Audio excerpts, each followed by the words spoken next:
Britain could have followed Norway's path and protected its waters from the EU, had former Prime Minister Edward Heath not considered fishing expendable when negotiating the country's accession to the EEC, former MP for Grimsby and Brexit campaigner Austin Mitchell claimed in a recent report.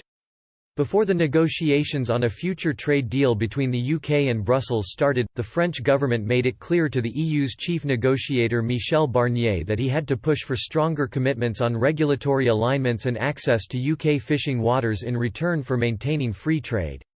Ever since the 2016 EU referendum, French President Emmanuel Macron has been championing the bloc's fisheries demands.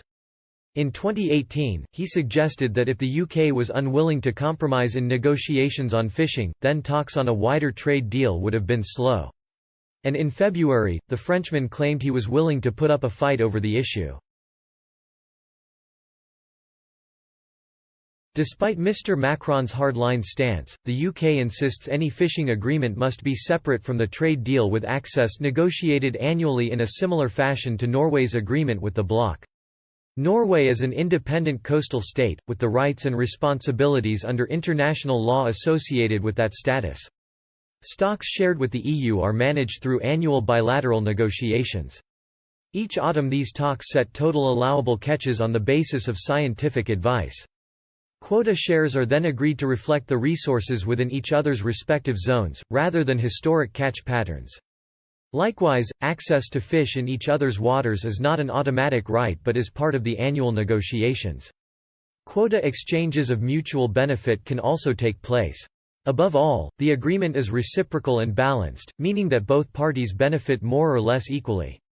This contrasts starkly with the current position of the UK fishing industry within the EU's common fisheries policy.